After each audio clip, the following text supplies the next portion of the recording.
Sa unang tingin, aakalain mong mga home decor at artwork ang mga ito. Pero lahat yan, edible.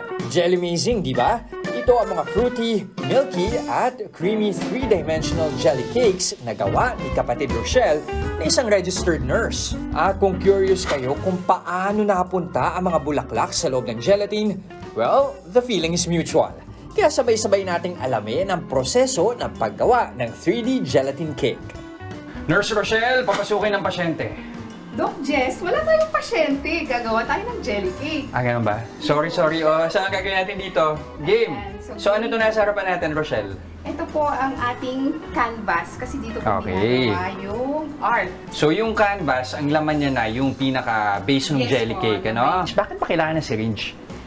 Para po ma-infuse natin yung jelly dito po sa loob. Sa loob. So ito yung ini-inject mo para Para po makabuo ng bulaklak. ng bulaklak. Sa So, gitna. insert lang na po natin, opo, sa gitna. Tapos mag-insert po kayo ng jelly dahan-dahan. Ano yun po, palibot nyo Palibot lang. lang. Hanggang sa makabuo kayo ng bilog. Katuwa naman. Nakaka-relax din pala to. Iiwasan natin yung... Ay, tama. Ayun pala. Ayan. Parang dali naman pala. Pang 5 minutes, so tingnan mo. Perfect. Parang ayoko siyang sirain. Pwede bang tingnan na lang natin? Oo nga. Ang puti ng lasa niya, no? Tsaka, yung puti ba yung milky? Yes po. Ayun. Galing. Nag-resign sa trabaho si kapatid Rochelle para maalagaan ang kanyang 2 anak. Naghanap ng pwedeng pagkakakitaan habang nasa bahay. Bakit ito yung naisipan mong negosyo? Ba di na lang yung basic, yung traditional na cake? Instagrammable. At gusto-gusto po ng masa yan. Kaya po yun, pinili ko po.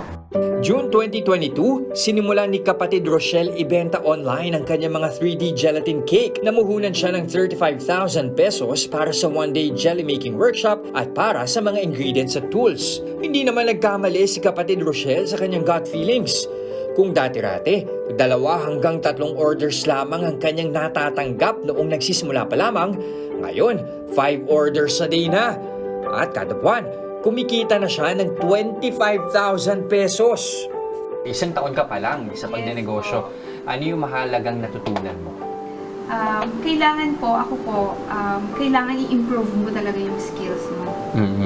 Tapos, hanapin mo po yung target market mo. Sabi nga, no guts, no glory. Ang tagumpay at pag-asenso ay magiging posible lamang kung ikaw ay makikipagsapalaran at magsusumikap.